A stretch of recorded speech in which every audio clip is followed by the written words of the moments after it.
Salam, apa kabar kekasih Tuhan Yesus Kristus? Kiranya damai sejahtera dari Allah Bapa dan kasih setia dari Tuhan kita Yesus Kristus, serta Roh-Nya yang kudus senantiasa menyertai kita semuanya. Amin. Sebelumnya saya memohon maaf dengan kondisi saya yang agak kurang sehat, sebab baru saja pada hari Rabu tanggal 1 Juni 2022 atau 4 hari yang lalu, saya mengalami kecelakaan yang mengakibatkan luka-luka di tangan, dengkul, dan kaki, serta bengkak di telapak kaki kanan yang sampai sekarang masih sakit jika bergerak atau berjalan. Itu sebabnya konten ini terlambat saya rekam dari yang seharusnya saya rencanakan tayang setiap hari Sabtu untuk sebanyak kurang lebih sekitar 266 episode. Pada episode edisi ke-26 dengan seri 2001, Kitab Sukacita dan Kesedihan, atau A Book of Joy and Sadness. Sekarang kita bahas kata pengantar dari kitab 2 Korintus, atau 2 Corinthians, yang merupakan kitab ke-8 pada perjanjian baru dari Alkitab. Kata pengantar ini saya kutip dari buku The Student Bible yang telah selesai saya terjemahkan ke dalam bahasa Indonesia. 2 Korintus, atau 2 Corinthians. Kitab Sukacita dan Kesedihan. Mengapa Paulus tidak merayakan kemenangan?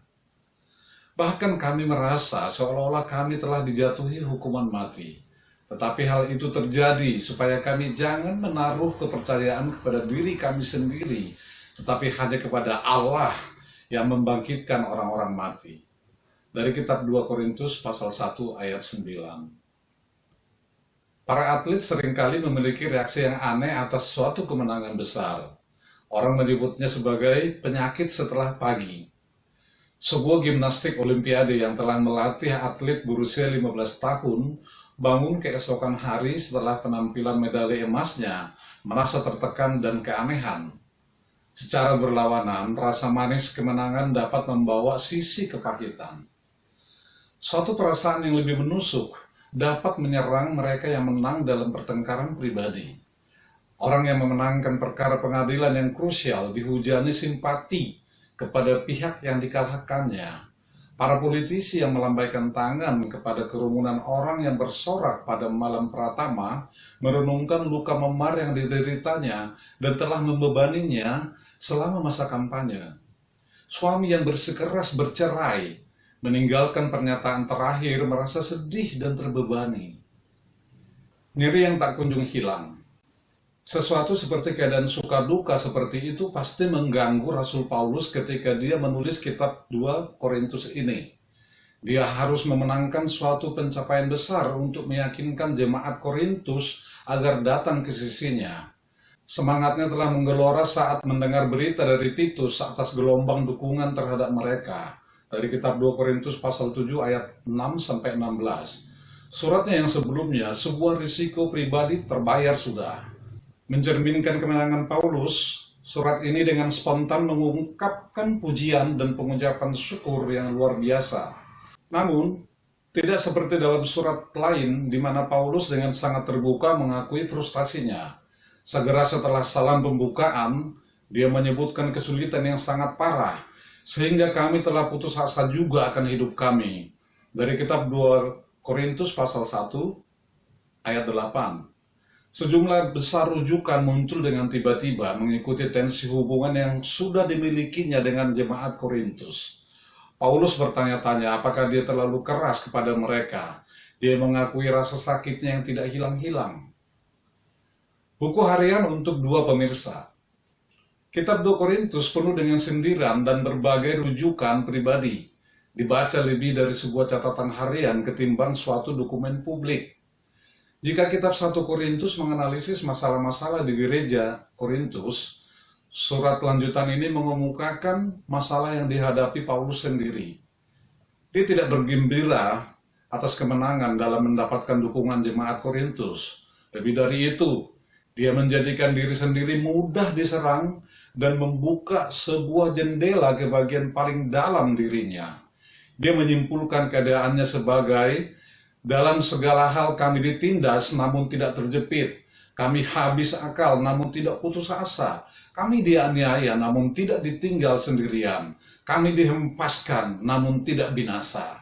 Dari kitab 2 Korintus pasal 4 ayat 8 sampai 9. Walaupun seleksi acak dari kitab 2 Korintus menunjukkan suasana hati mundur maju penulis, secara keseluruhan kitab ini mengemukakan kebangkitan seorang yang gigih. Paulus mengekspresikan kelegaan bahwa masalah jemaat Korintus telah mulai terpecahkan, bahkan setelah dia merujuk tanda-tanda bahaya baru di dalam gereja. Dia selalu mengingat kepemimpinan ganda, mayoritas yang mendukung dia, yang kepada mereka dia sudah peringatkan kata-kata penuh kasih, dan minoritas pembangkang yang menimbulkan ancaman yang mengerikan terhadap kesatuan gereja. Bagaimana membaca kitab 2 Korintus? Dari antara surat-surat Paulus, kitab 2 Korintus dibaca lebih daripada sebuah surat pribadi dan hampir tidak mungkin sebagai dokumen publik. Dia menuliskannya saat dalam perjalanan yang hebat dengan gereja Korintus telah merasuki pikirannya. Sebagai hasilnya, surat ini mengemukakan keadaan yang mengganggu Paulus. Dia setengah memohon maaf atas bicaranya yang demikian bebas, untuk tampil memegahkan diri, dan untuk membuang waktu kepada kebodohan. Membaca kitab 2 Korintus seperti Anda sedang membaca surat pribadi lainnya. Cobalah untuk menggambarkan suasana hati Rasul Paulus saat dia menulis, dan lihat di antara baris-baris sebagai kisi-kisi yang dapat membantu menjelaskan hubungannya dengan gereja di Korintus. Musuh mana yang menuduhnya? Perhatikan khususnya jawaban Paulus kepada para pengkritik, terutama pada 4 pasal terakhir. Dia mengatakan tentang peristiwa-peristiwa tertentu di dalam hidupnya yang tidak dicatat di tempat lain. Anda akan menyukai ulasan bahwa Paulus mengikat kekalahan dalam surat ini. Misalnya, dia mempersiapkan diri untuk kunjungan ketiganya ke Korintus dan meminta mereka mempersiapkan persembahan. Namun, di tengah hal-hal praktis ini, dia berhenti menulis kata-kata yang mendalam pada topik semacam itu sebagai penderitaan, pemberian, dan penginjilan pribadi. Shalom. Saya Andi Parman Tambunan menyampaikan terima kasih Anda telah menyaksikan edisi YouTube dari Allah Perkasa Televisi Channel. Jika Anda berkenan, mohon Anda like, share, subscribe, dan tekan tanda lonceng agar Anda tetap terupdate dengan edisi-edisi selanjutnya dari Allah Perkasa Televisi Channel. Dari daerah Bintaro Jaya, Tangerang Selatan, saya menyampaikan Tuhan Yesus memberkati kita semuanya. Amin, amin, amin.